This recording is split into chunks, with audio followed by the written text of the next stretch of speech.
मैं कठपुतली पाठ लेकर उपस्थित हूँ, जो कि कक्षा 7वीं का है, बसंत से चौथा पाठ है और जिसके कवि का नाम है भवानी प्रसाद मिश्र जी। यहाँ पर कवि जो है वो एक कठपुतली मतलब लकड़ी की बनी हुई पुतलियाँ, जो कि राजस्थान की लोक परंपरा लोक कलाकार इसे प्रस्तुत करते हैं। लकड़ियों की पुतलियों के सहारे अपने लोगों तक अपनी बात को पहुंचाते हैं, अपनी परंपराओं को पहुंचाते हैं। तो यहाँ पर भवानी प्रसाद मिश्र जी ये बताना चाहते हैं कि एक निर्जीव वस्तु के जरिए ये बता रहे हैं कि हर इंसान को अपनी स्वतंत्रता प्रिय होती है। तो सबसे पहले हम कवि के विषय में जानेंगे। ये जो है महान लेखक हैं श्री भवानी प्रसाद मिश्र जी, और ये लेखक के तौर पे जाने जाते हैं ज़्यादा तौर पर हिंदी भाषा के, जिनका जन्म 29 मार्च सन 1913 को मध्य प्रदेश के होशंगाबाद जिले के टिगरिया गांव में हुआ। वो कविता, निबंध, संस्मरण, बाल साहित्य लेखन में निपुण थे।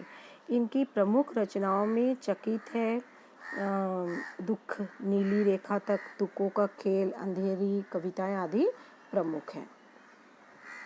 इसके बाद यहाँ पर हम आते हैं कविता की ओर। कठपुतली गुस्से से उबली, बोली यह धागे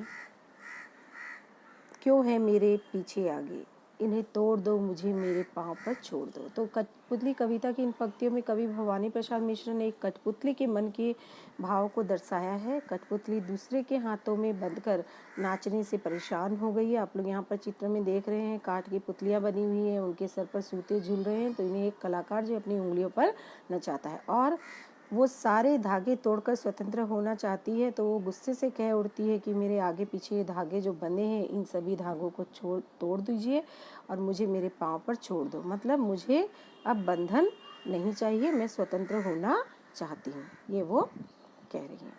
इसका दूसरा जो पैराग्राफ है बच्चों, सुनकर बोली और कठपुतलियाँ कि हाँ बहुत दिन हुए हमें अपने मन के छंद छुए। तो यहाँ पर इन पंक्तियों में वो कह रहे हैं कि दूसरी जो बाकी कठपुतलियाँ थी वो भी उनके मन के भाव को दर्शाते हैं और वो कहने लगती है कि हाँ तुमने सही कहा कि मैंने उनके एक कठपुतली के मुंह से स्वतंत्र होने की बात सुनकर दूसरी कठपुतलियाँ भी उससे कहती है कि हाँ हमें भी स्वतंत्र होना है, हमें भी अपने पैरों पर चलना है। काफ़ी दिनों से हम इस बंधन में बंधी हुई हैं।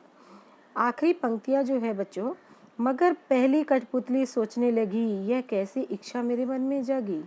तो अंतिम पंक्तियों में कवि भवानी प्रसाद मिश्र ने पहली कठपुतली के मन के जो असमंजस के भाव को दर्शाया। माने जब बाकी कठपुतलियाँ पहली कठपुतली को स्वतंत्र होने की बात पर जब समर्थन करती है तो वो सोच में पड़ जाती है कि क्या वो सही कर रही है, क्या वो इन सब की स्वतंत्रता की जिम्मेदारी अपने ऊपर ले रही है, वो सही है, उसकी इच्छा क्या जायज़ है।